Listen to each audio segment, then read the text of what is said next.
Hola, bienvenidos de nuevo a otro episodio de nuestro podcast favorito, Tus amigas, las hormonas. Hoy tengo el placer de entrevistar a una gran persona y sobre todo gran profesional, que es el doctor Enrique Esteve. Es médico, es especialista en medicina interna y además es doctor en medicina por la Universidad Autónoma de Barcelona.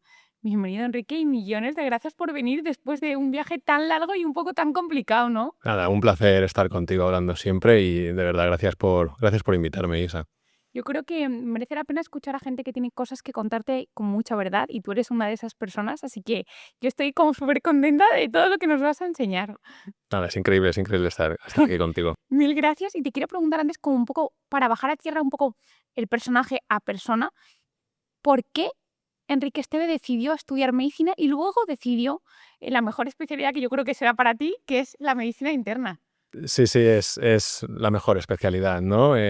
Bueno, yo creo que es la especialidad de los humanistas, ¿no? Realmente cuando entras en medicina quieres entender el cuerpo humano y ir un poco más allá, lo que hablábamos de la fisiología humana, ¿eh? Y realmente medicina interna le gusta mucho entender y le cuesta desligarse de los diferentes sistemas y supersistemas que hay dentro del cuerpo humano, ¿no? Realmente integramos lo que es el correcto funcionamiento con cuando empieza a descarrilar alguno de estos sistemas, pero como está todo interconectado, pues como internista es que te cuesta mucho dejar de mirar hacia los diferentes órganos, ¿no? Por lo tanto, creo que la definición del internista es el humanista, ¿no? De los médicos, creo yo. Sí, yo creo que sí, yo creo que sois un poco para mí los másters que sabéis todo.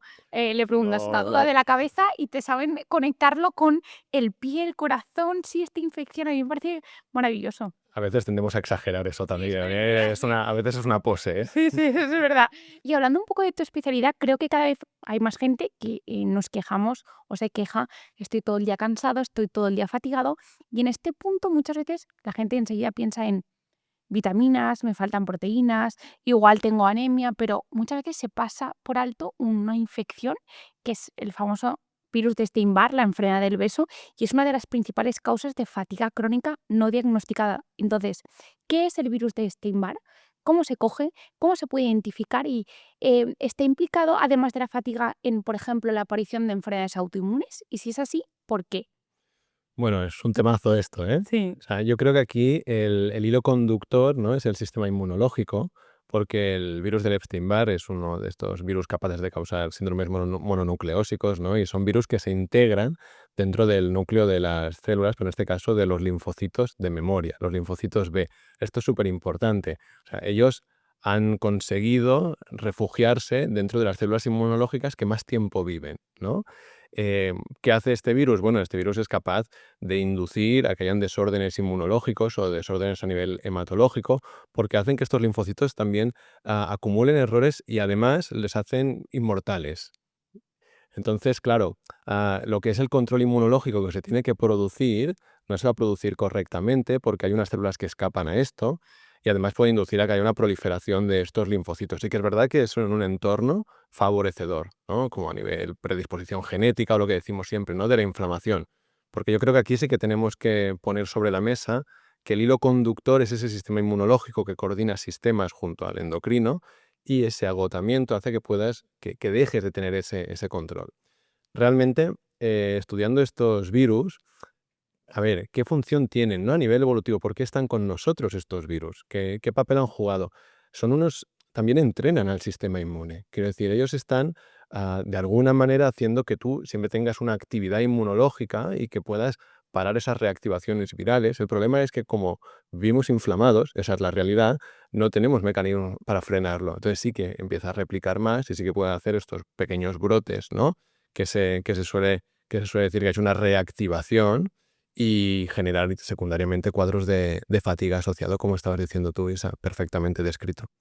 Entonces, básicamente es estos virus, evolutivamente la explicación que hemos encontrado es que entrenan al sistema inmune para luego una infección más importante la sepamos manejar. Lo que pasa es que en un ambiente desfavorable, sobre todo por una inflamación crónica sistémica que vivimos pues por muchos factores, lo que hace es que se suele reactivar y pueda inducir la fatiga. Pero ¿por qué ese virus cuando se reactiva produce fatiga y no, por ejemplo, lo produce el virus que te produce diarreas? ¿Por qué el Epstein-Barr concretamente te produce fatiga? Pues porque está intrínsecamente infectando todas las células del sistema inmune de forma masiva. Entonces, ese no es lo mismo, ¿no? Un foco de la mucosa inflamado que no tener todo tu sistema inmune infectado. O sea, realmente, de hecho, es el más prevalente de todos. El 90% de la población puede estar infectada del virus del beso.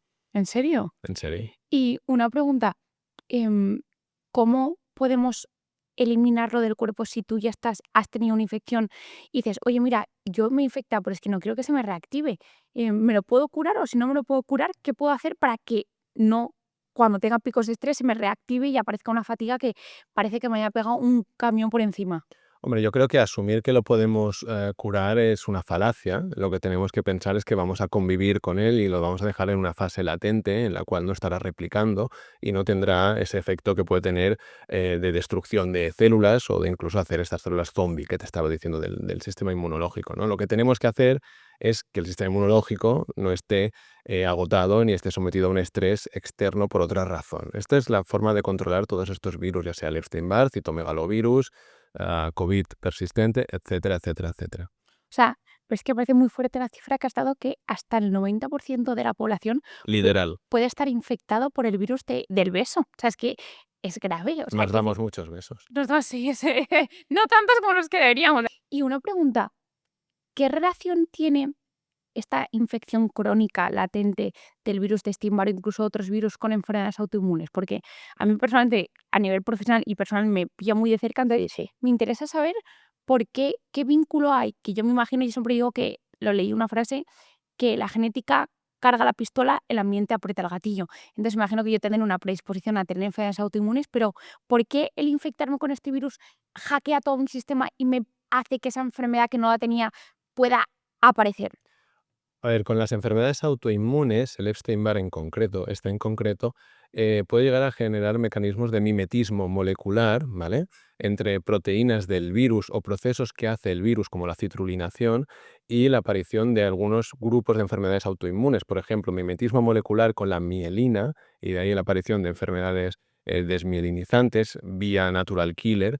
Y si no, pues los citrulinados con las enfermedades reumáticas de la sinovia, ¿no? De la articulación. O sea, son procesos que puede llevar a cabo el virus y otros pues, de mimetismo molecular que se suceden, ¿no? Con esto que sucede en otras enfermedades autoinmunes también, que lo que dices tú, ¿no? Hay una genética predisponente, hay pues un mismatch aquí y una confusión en el sistema inmunológico, casi siempre porque está agotado, y a partir de ahí aparecen esos autoanticuerpos o esas células autorreactivas. Y Enrique, un poco hilando lo que tú me has dicho antes, me has dicho, Isabel, es una falacia que lo podamos curar, pero sí que podemos atenuar ese riesgo de que se reactive. Y has dicho como cuidando un poco el alrededor, el ambiente. Para bajar un poco a tierra ese alrededor ambiente, ¿qué consejos prácticos podrías decir a alguien? Hombre, le vienen a todo el mundo bien, porque si 9 de cada 10 lo tenemos, estos consejos le van a ir bien a la gente. Entonces, ¿qué consejos podrías dar para mantener a raya la enfermedad del beso?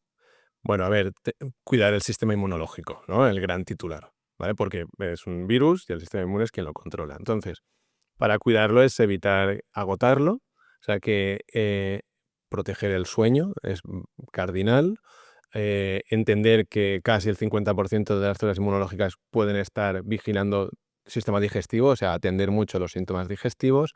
Luego, entender que necesitamos músculo para que el sistema inmune esté sano. Sé que este tema te encanta, ¿eh? No, te lo he dejado aquí caer. Luego, evidentemente, algo que es muy importante, y aquí sabes tú más que yo, atender al sistema endocrino, atender a disruptores endocrinos, atenderlos como perpetuadores o favorecedores de la inflamación, ¿no?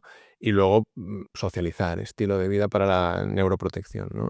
Y muchas otras cosas más, pero es que no No, acabaríamos. no, pero me acabas de dar unos titulares que te mueres y te voy a coger uno, que es el del sueño. Vale. Em, Porque mucha gente sabe que el sueño es muy importante porque hay diferentes fases y tú en tu libro, que lo dejaré linkado, tienes un capítulo entero destinado a sueño y sistema Sí, inmune. sí, de hecho, en los dos libros hablo Claro, en del los dos. sueño, es que es algo.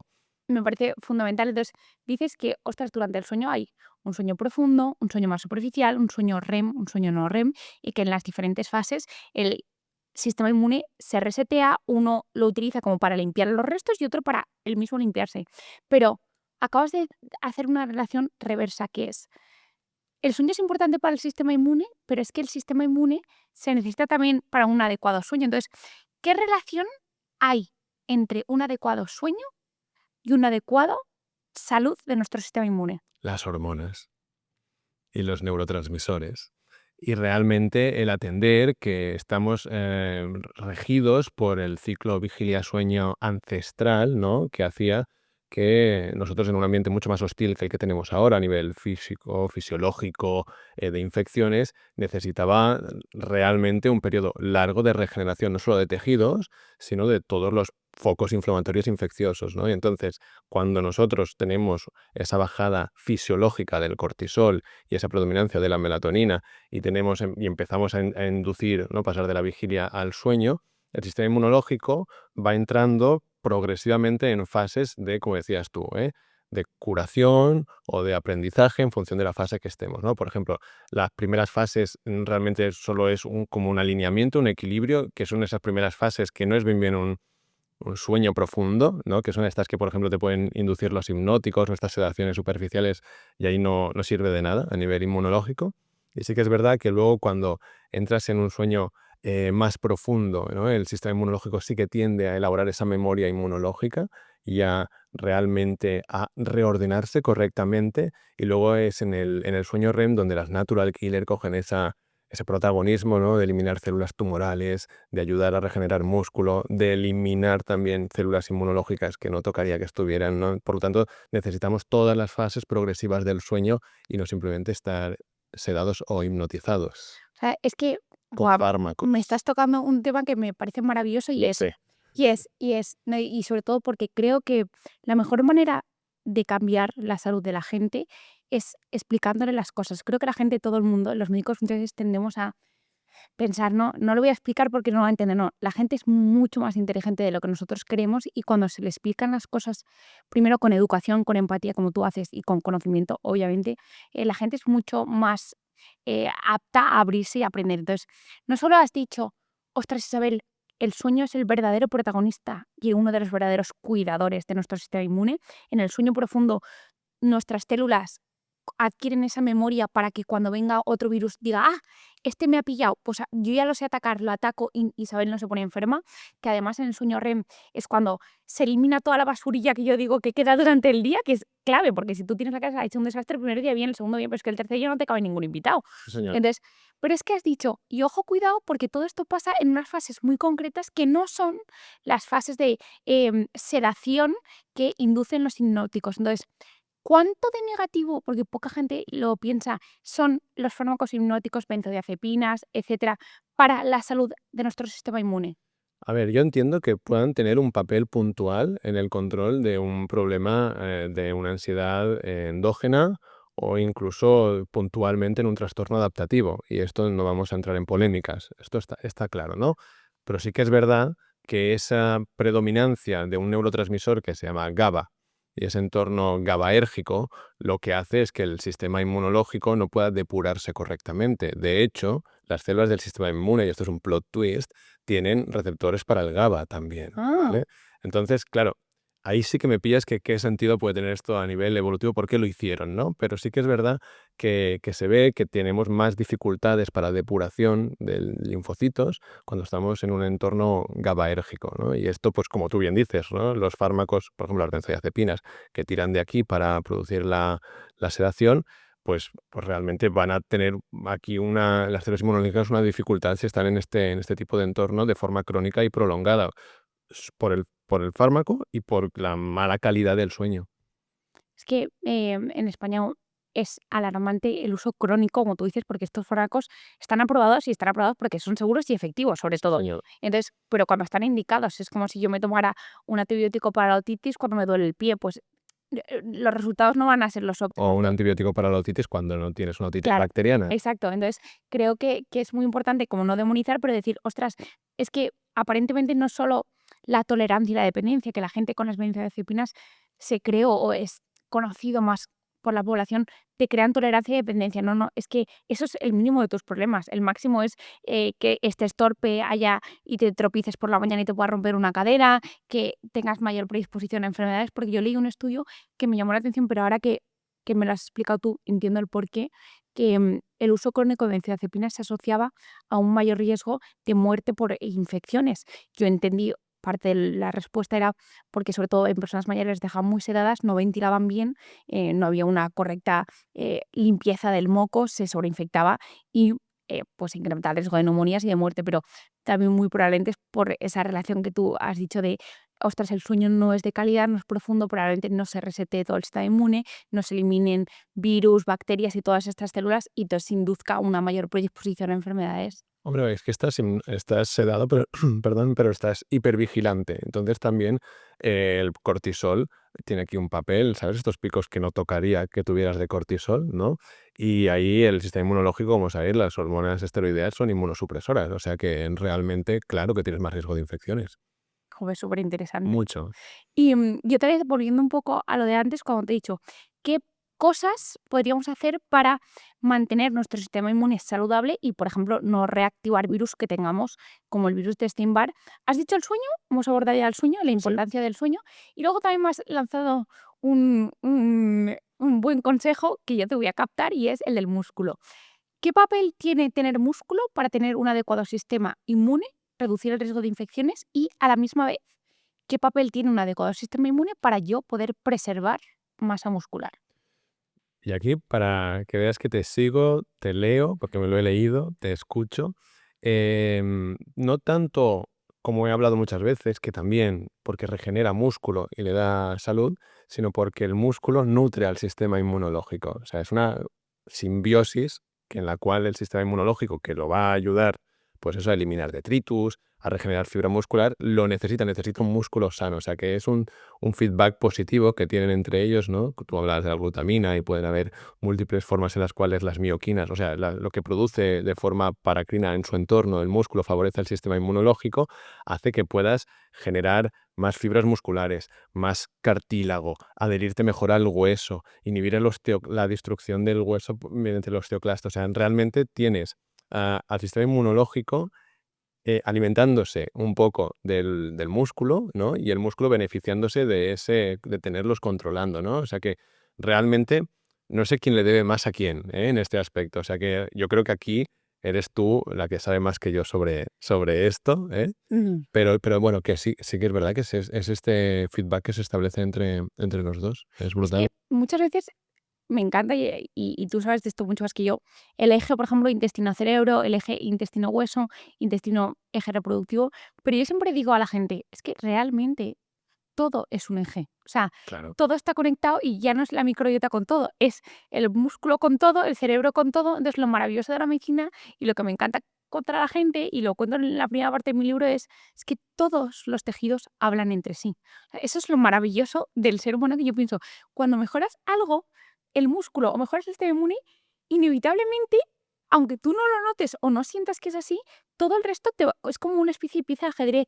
Yo le digo entrar un poco en el círculo virtuoso de salud. Mejoras algo y es como que todo te empieza a mejorar porque todo está hablando entre ellos. Y al revés también, cuando empeoras con algo, pues una depresión, una ansiedad, en el fondo te empiezan a aparecer problemas como, uy, si yo solo tenía ansiedad y ahora de repente estoy estreñido, no, ahora tengo náuseas, no, ahora me tengo más dificultad para ganar músculo. Es que no, es que todo pasa por esa conexión y en el cuerpo es muy solidario. Cuando algo se afecta, todos se solidarizan con el grupo.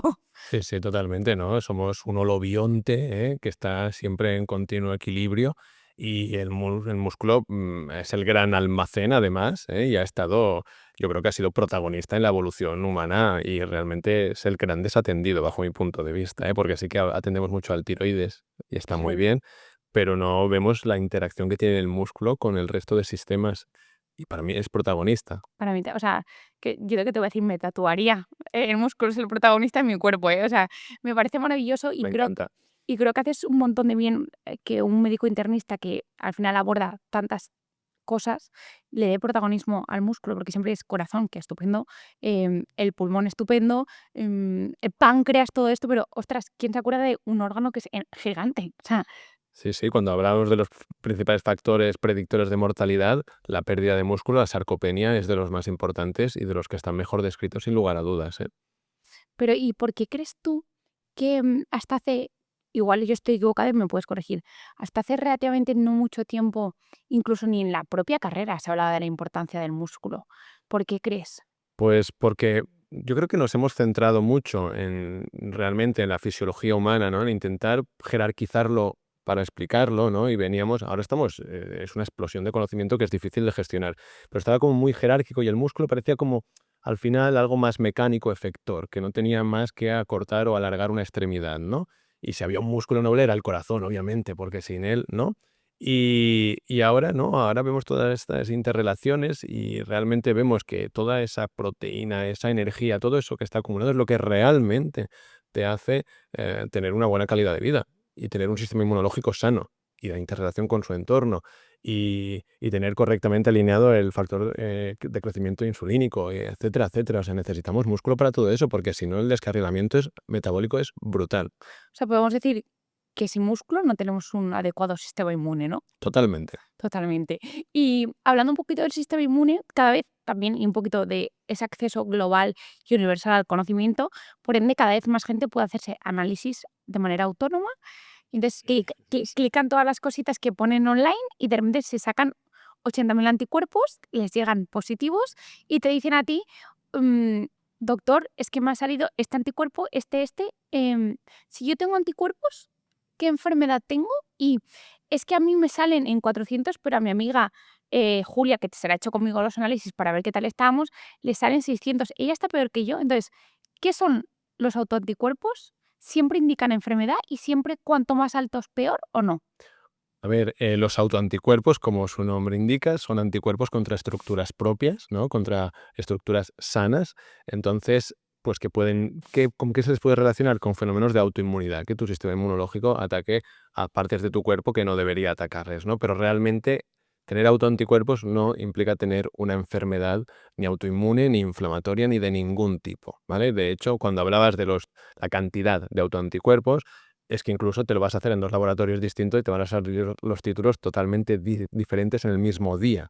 Y eso hay que entender que cada set tiene una calibración que puede ser dentro del mismo laboratorio, entre distintos laboratorios, ajustados a un percentil de la población del 99, del 95, bueno, un temazo, ¿no? Entonces, yo no atiendo, sí que es verdad que muchas veces tener autoanticuerpos va a marcar actividad serológica, inmunológica, ¿no? De una enfermedad autoinmune, bien descrito, por ejemplo, el lupus, ¿vale? Pero hay otras enfermedades autoinmunes que sí, hay títulos de autoanticuerpos, por ejemplo, ¿no? La tiroiditis. Em, ¿Se van a correlacionar? Hombre, se pueden llevar a correlacionar, pero con dificultad, y lo sabes, ¿eh? Porque directamente el título de autoanticuerpos en la tiroides Hashimoto no quiere decir que haya más o menos inflamación en la glándula tiroidea, ¿no? Y empiezas de anatomía patológica, se ve que no tiene por qué haber mucha más inflamación en unos títulos de 6.000 que en uno de 60. Ya sé que esto ahora a la gente le explota la cabeza, pero es así, ¿no? Entonces, creo que tenemos que intentar volver a ser un poquito más humildes a la hora de enfrentarnos a una petición de una analítica, ¿no? Y decir, bueno, ¿qué quiero? ¿Qué respuesta quiero darle a esta persona que me está planteando un problema? Pues quiero examinar esto porque realmente la sospecha clínica es alta, lo busco. Pero no, esta persona viene porque tiene un cuadro inespecífico y miro toda la autoinmunidad habida y por haber, y ahora pues trabajo tengo para intentar quitarle ese miedo de que va a desarrollar una encefalitis autoinmune porque han pedido unos antineurópilos que no tendría ningún tipo de sentido pedirlos, ¿no? Entonces, realmente tenemos que pensar que incluso los autoanticuerpos pueden acompañarnos durante muchos años, porque los linfocitos de memoria viven 5 o 10 años y más. Por lo tanto, mucho cuidado y luego como usuario o como usuaria, pues mucho escepticismo con los mensajes que te den con esto. Ves a un experto o experta en el tema e intenta, no sé, suavizar el discurso también, ¿no? Eso de yo tengo esto y mi amiga tiene, no tiene ningún sentido. Pero ¿cómo puedes explicar a alguien que te venga a la consulta y te diga, es que yo tengo todos estos anticuerpos, es decir, en mi cuerpo hay algo de inmunidad como sobreactivada y tú me estás diciendo que esto no significa nada y no puede justificar que yo quizá esté más cansada, más fatigada porque mi sistema inmune está muy activo? ¿Eso cómo puede ser que no signifique nada?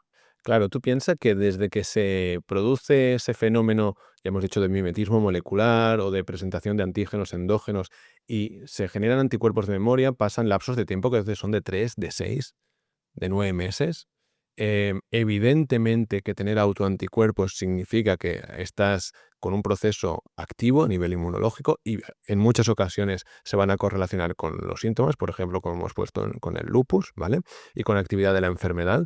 Y esto la gente también lo tiene que tener claro, o sea, no vamos a quitarles el peso que tienen, pero muchas veces no se va a correlacionar, ¿no? Y a nivel temporal hay que ver, que hacemos los internistas y lo hace un buen clínico, sea de la especialidad que sea, cuándo empezó a ver el síntoma, ¿no?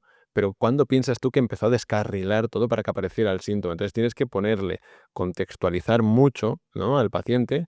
Evidentemente vamos a monitorizar esto y si podemos hacer alguna acción para mejorarlo lo vamos a hacer, pero no vamos a sentirnos con una espada de Damocles de que de repente vamos a tener una enfermedad autoinmune de cualquier otro gatillo que le haga al sistema inmune volverse un poco loco. Sé que es difícil convivir con autoanticuerpos y no está mal de tanto en tanto monitorizar. También lo hacemos con los antifosfolipídicos, con antihepatocitos, etcétera, etcétera. O sea, pero sin perder un poco el oremus y, como dices tú, sin hacer esas peticiones indiscriminadas, que son criminales con la gente esto. Eso tienes toda razón.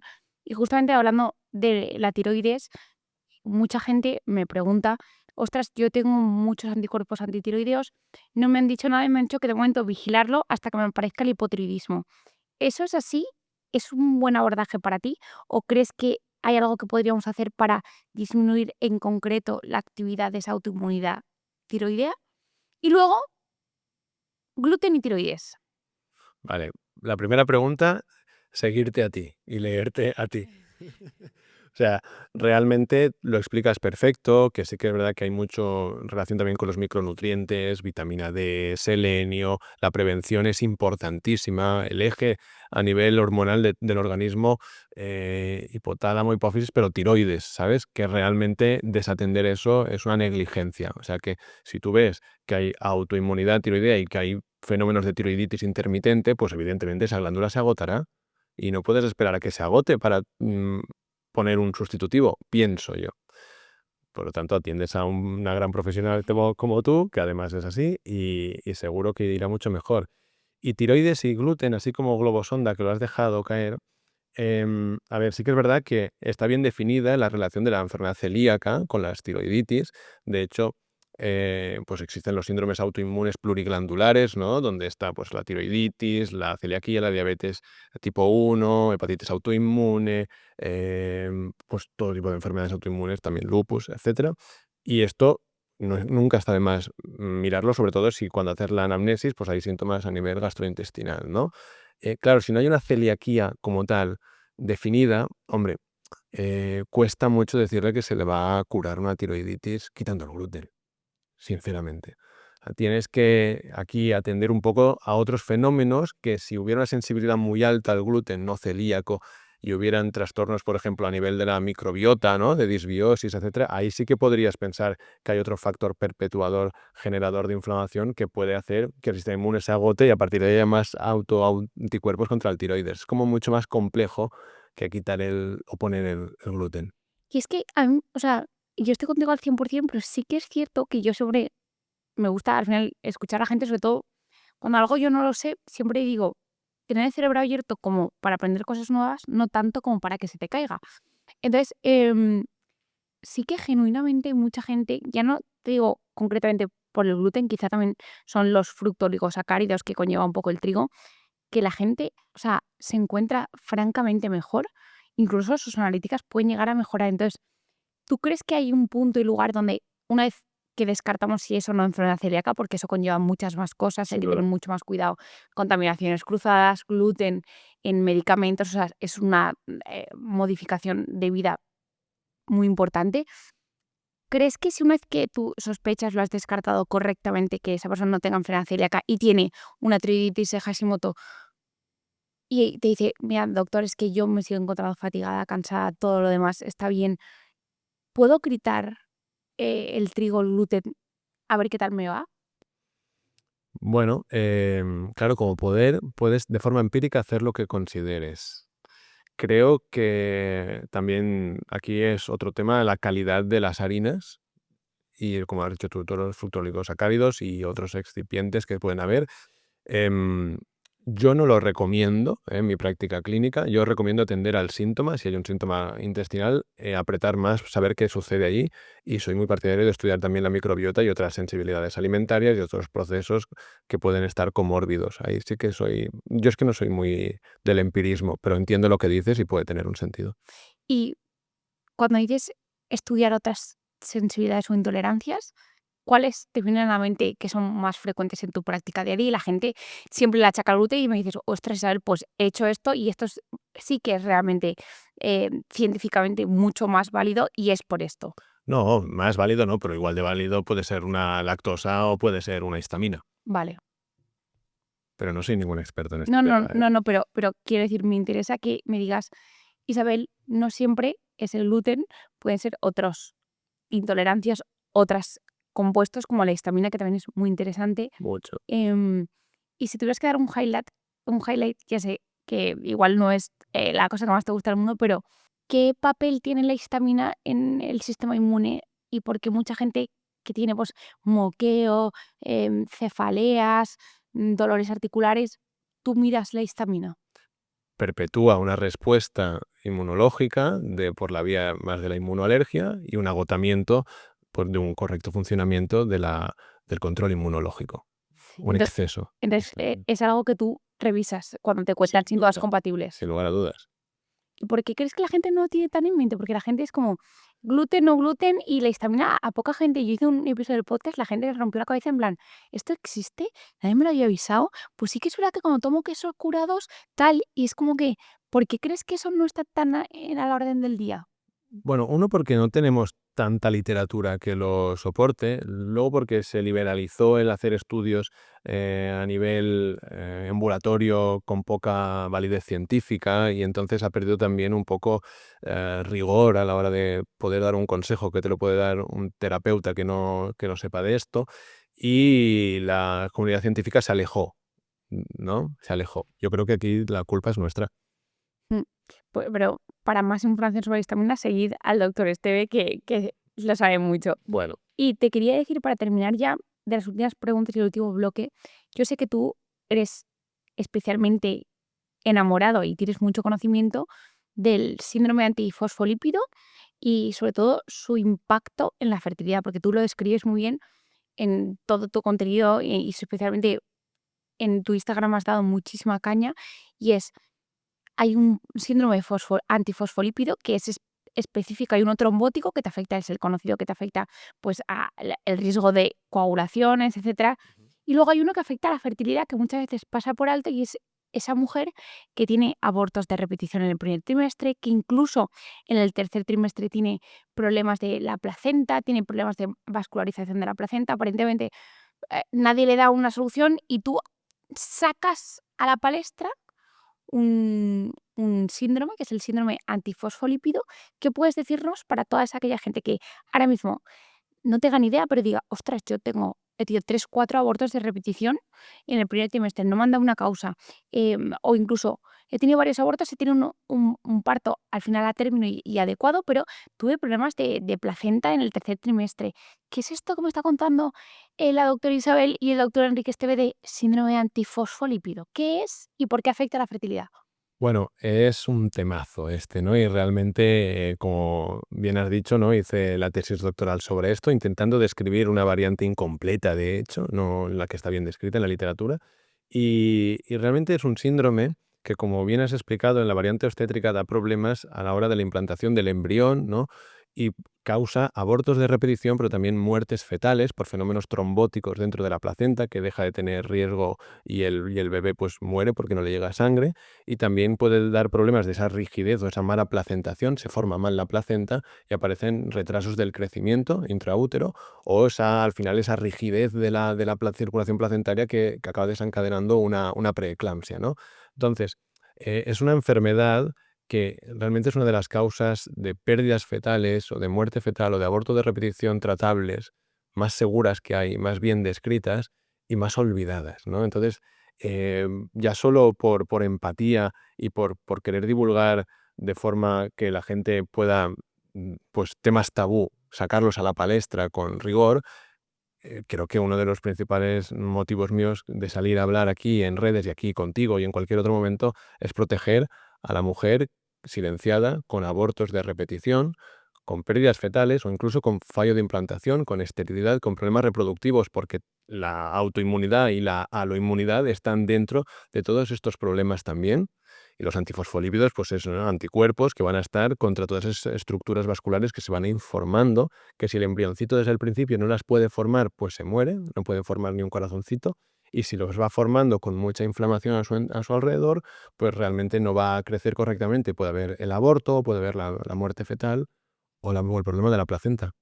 Entonces has dicho, es una de las causas tratables, más olvidadas y a la misma vez más frecuentes de abortos de repetición, de fallo de implantación, de crecimiento intrauterino retardado. Mi pregunta es, ¿cómo una mujer que esté experimentando algo de lo que acabo de decir puede saber si lo tiene y cómo se trataría? Es tan sencillo como hacer una analítica de sangre, tan sencillo, que de hecho muchas pacientes me preguntan, ¿y por qué no está en el cribado previo, ¿no? De cuando hay problemas a nivel reproductivo o incluso hacerlo a nivel poblacional? Bueno, eso es otro tema, no nos da tiempo aquí. Pero es una analítica de sangre, es sencillo, y se trata de forma también muy sencilla, ¿no? Con aspirina, una dosis muy bajita, 100 miligramos por día, durante todo el embarazo, y desde que hay un test de embarazo positivo, añadir una heparina profiláctica, que es una dosis muy bajita de heparina, que lo que va a proteger desde estos fenómenos trombóticos y también de fenómenos inflamatorios, ¿no? Deja de presentarse antígeno y deja de haber esta capacidad de producir anticuerpos contra las estructuras vasculares del feto y de generarse esa pequeña microtrombosis, ¿no? Esos pequeños trombitos que le van a afectar. Así de sencillo. O sea, aspirina y heparina. Y mi pregunta, rima y todo, Totalmente. y mi pregunta es, ¿qué anticuerpos son? Y después, imagínate, yo me quiero quedar embarazada. Me trata el doctor Enrique Esteve y me hace un completito previo. Me salen positivos. Tengo que tomarme la aspirina antes de estar embarazada porque si me causa abortos de repetición, si no, nunca llegaré a estar. Qué buena pregunta. Ujú. Pregunta de congreso de mójese, doctor, ¿eh? ¿Vale? A ver, si hay un trasfondo inmunológico, sin lugar a dudas, hay que pensar que va a haber inmunorreactividad y evidentemente hay que llevar la aspirina de forma profiláctica, previa a que haya el test de embarazo positivo. Y de hecho, títulos intermedios altos o triple positividad pues, de anticuerpos, porque tú me has dicho cuáles son, ¿no? Anticardiolipina, IgG-IgM, antibeta-2-glicoproteína 1, IgG-IgM, anticoagulante lúpico, pero también antifosfatidilcerina protrombina, antianexina 5, Ah, doctor. fosfatidilinosisol, antifosfatidilcolina, que decirte que explota la cabeza. Y eso sí que es verdad que hay que contextualizarlo a nivel clínico que presenta la paciente. No tiene nada de nada, no hay fenómenos de autoinmunidad, pues hablamos con la paciente de beneficio-riesgo de un tratamiento, pero si sospechas que está la enfermedad por antecedentes obstétricos desfavorables o hay un entorno autoinmune o inflamatorio presente, tratas. Ujú. Y todos esos anticuerpos se suelen pedir, o sea, porque a mí me suena mucho el antifosfolípido, anticardiolipina, pero Sí. todos esos que has dicho después, ¿se piden siempre de base a la primera o es cuando alguno te sale positivo del resto ya indagas en todos esos complicados? Los debería pedir un profesional o una profesional experta en esto cuando quiera explicar alguna manifestación clínica que no ha encontrado con los típicos. Normalmente es cuando son negativos los otros. Sí que es verdad que la antifosfatidilcerina protrombina, esto es un tecnicismo, pero está ahora en boga y probablemente se hablará de la tetrapositividad también. O sea, cuando tienes un triple positivo hay que mirar antifosfatidilcerina protrombina en casos seleccionados porque aumenta el riesgo trombótico sobre todo. Es Pero que bueno, esto es un Eh, tecnicismo, ¿eh? no, te quiero agradecer, Enrique, porque me parece que cada vez más que está claro que obviamente no podemos luchar contra la biología y es lo que hay y no vamos a entrar a debatir ni tú ni yo porque no vamos a arreglar el mundo, porque cada vez la sociedad hace que se piense en tener hijos, sobre todo por las posibilidades económicas, em, más tarde, pero creo que es súper importante saber que hay cosas que no podemos hacer nada, tú no vas a poder volver a tener 20 años ahora, ¿vale? Pero sí que creo que cosas que sean primero, muy comunes y segundo, que ayuden de verdad. O sea, que ese riesgo-beneficio que tanto tenemos que hablar los médicos, porque En la salud nunca hay un 100% sí. Yo siempre digo, al final, la medicina tiene mucho de ciencia, pero también parte de arte y tienes que explicarle a la gente que nunca es todo o nada, ni nunca es 100%. Y quien te diga esto es así siempre, no va a ser el mejor médico. Entonces, creo que ese balance riesgo-beneficio tan positivo en este síndrome de, ostras, es una aspirina infantil o casi infantil y una heparina y realmente vas a quitar a esa mujer de ese sufrimiento que es sentirse incluso que hay mal en mí, que yo no puedo ser madre cuando quiero ser, ostras, más allá de conseguir que tenga un hijo o una hija, creo que también a nivel emocional, tío, le puedes prevenir de enfermedades mentales bastante graves porque no es plato de buen gusto que alguien lleve años con problemas de fertilidad y que nadie le dé una explicación más que otro ciclo más, mucho dinero, mucho gasto económico y gasto emocional con la pareja. Entonces me parece que es súper importante que o sea, visibilices esto, Enrique, y te quiero dar las gracias. Bueno, mira, te tomo la palabra. El mensaje es muy potente, el que has dejado.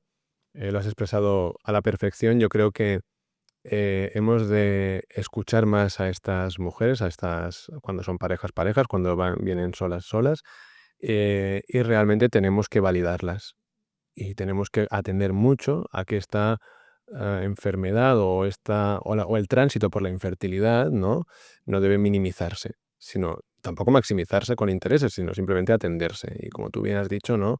Es duro que te digan, bueno, sigue probando, o todo está bien, o cualquier otra frase hecha. Entonces sí que los médicos y los especialistas tenemos que intentar equilibrar un poco también con rigor, pero estar al lado de todo lo que podamos hacer, por supuesto, hacerlo. Muchísimas gracias, Enrique. Y para terminar, te quiero dejar el micrófono y yo siempre digo, imagínate que este micrófono te diera acceso a todas las lenguas, a todo el mundo, y tuvieras que dejar un mensaje, me da igual que sea médico, personal, lo que tú quieras. Un mensaje para que quede para la posteridad, para todo el mundo que te escuche. Wow.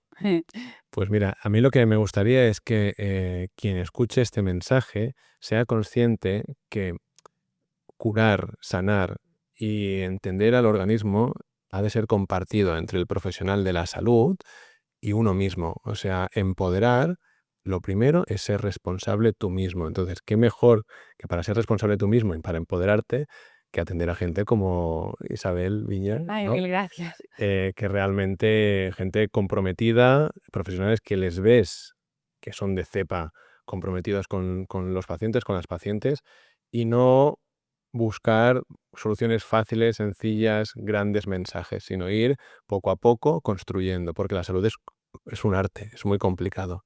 Por igual que te puede gustar el impresionismo, pues te puede gustar el arte de Isabel Viña. Ay, millones de gracias. Yo, jope, Enrique, de verdad que... No estaba preparado, ¿eh? No, no, no. No se me va a dejar sin palabras, pero antes de terminar yo también te quiero agradecer porque eres un médico que no solo sabes mucho, que eso un poco como que se nos tiene que dar por obligación a los médicos, sino creo que tienes una humanidad y una empatía que hace que conectes mucho con la gente con la que hablas, tanto conmigo como con todos tus pacientes. Y creo que quizá muchas veces, como tú lo das por hecho porque es tu normalidad, no lo aprecias. Entonces creo que alguien de fuera te diga, mola mucho tu humanidad, te viene bien para recordar que es algo único y que lo aprecies, porque no todo el mundo lo tiene. Así que creo que las cosas buenas se tienen que decir, que en redes sociales solo se dice lo malo. Y mil gracias por ser como eres y por ayudar a tanta gente. Y si no te lo dicen todos tus pacientes, te lo digo yo. Así que millones de gracias. Nada, lo mismo te digo a ti, de verdad. Gracias. Sin palabras me has dejado. No es la verdad. Y os vemos en el próximo episodio. Dejaré todos los enlaces del doctor Esteve, tanto de su Instagram, de sus libros, para que os empapéis de todo su conocimiento y humanidad. Y nos vemos en el próximo episodio. Chao.